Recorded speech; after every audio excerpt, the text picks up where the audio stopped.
Assalamualaikum warahmatullahi wabarakatuh. Saya Dlima Fadila akan menjawab pertanyaan UAS untuk manajemen pariwisata. Untuk soal pertama yaitu tujuan dari pariwisata. Jawabannya dari saya adalah tujuan pemasaran pariwisata ini adalah untuk menarik wisatawan untuk datang berkunjung pada suatu daerah tujuan wisata tersebut dan memperkenalkan tempat objek wisata tersebut baik wisatawan lokal maupun turis yang berkunjung di tempat objek wisata tersebut. Untuk soal kedua yaitu bagaimana cara memasarkan objek pariwisata. Jawaban saya dengan memberikan informasi-informasi mengenai objek wisata tersebut. Contohnya tuh seperti mengenai sejarah terbentuknya objek wisata tersebut, dan kita tuh menjelaskan fasilitas apa saja yang diberikan kepada pengunjung serta pengunjung kalangan seperti apa yang dapat menikmati tempat wisata tersebut. Dan kita menjelaskan fasilitas apa saja yang diberikan kepada pengunjung serta pengunjung kalangan seperti apa aja yang dapat menikmati tempat wisata tersebut. Nah, untuk soal ketiga, strategi apa saja yang digunakan dalam pemasaran pariwisata? Nah, jawaban saya yang pertama itu menentukan target pasar dahulu. Dengan memasarkan objek wisata tersebut membutuhkan target pasar secara jelas yang mempunyai pengaruh untuk berkelangsungan perkembangan wisata tersebut.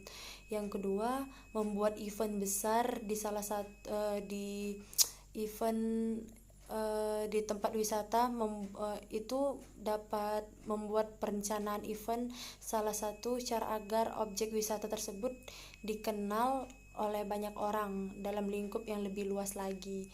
Jadi orang-orang luar itu seperti turis-turis gitu bisa lebih mengenal objek wisata tersebut.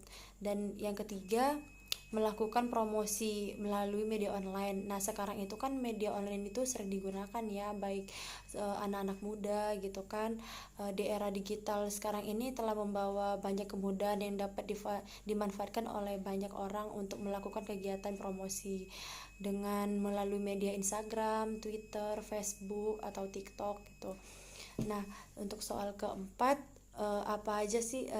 apa yang dimaksud dengan bauran pemasaran pariwisata?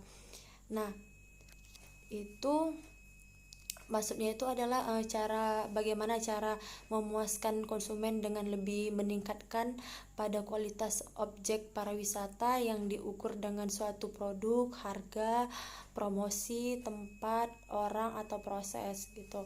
Untuk soal yang kelima, jelaskan apa yang dimaksud dengan digital pariwisata dan strategi e-commerce dalam pemasaran pariwisata.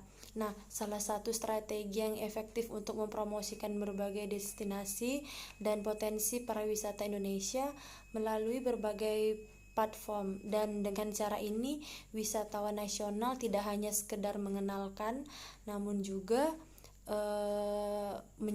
menyebar keindahan pariwisata secara luas untuk meningkatkan jumlah wisatawan yang akan datang ke objek tersebut. Nah, untuk soal keenam itu tentukan satu pilihan sebuah objek wisata. Nah, saya memilih objek wisata di Kota Luk Sumawe. Kota Luk Sumawe ini memiliki beberapa tempat destinasi wisata yang sangat potensial tuh, contohnya Taman Wisata Bukit Goa Jepang dan Masjid Islamic Center. Nah, sebagai salah satu tempat wisata religi. Nah, di situ seiring waktu tempat-tempat tersebut pada saat ini semakin meningkat. Nah, ini sangat dipengaruhi oleh perilaku dan minat masyarakat setempat, khususnya dengan tingkat pengunjung ke tempat wisata semakin meningkat baik pada hari-hari biasa maupun hari libur.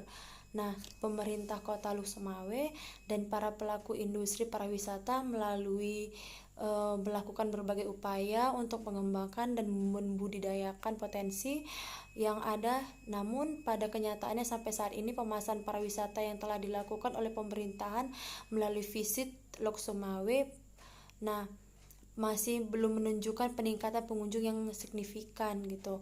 Untuk melihat bagaimana persepsi wisata terhadap kualitas objek wisata yang ada di Kota Lok Sumawe, diperlukan suatu metode aplikasi pemasaran yang tepat gitu untuk memperkenalkan tempat-tempat wisata yang ada di Lok Sumawe. Nah, Lok Sumawe diperlukan untuk metode aplikasi yang tepat sehingga dapat membantu untuk mengetahui dan menentukan beberapa besar presentasi kualitas objek wisata yang ada di sana serta tingkat kepuasan wisatawan yang telah berkunjung di sana juga, dengan memperkenalkan wisata tersebut melalui event-event gitu kan, terus kita perkenalkan di Instagram, di Facebook gitu maupun di Twitter. Nah, sekian jawaban dari saya, lebih kurangnya saya ucapkan terima kasih dan mohon maaf. Sallallahu wasallam ala nabi sayyidina Muhammadin wa alihi wa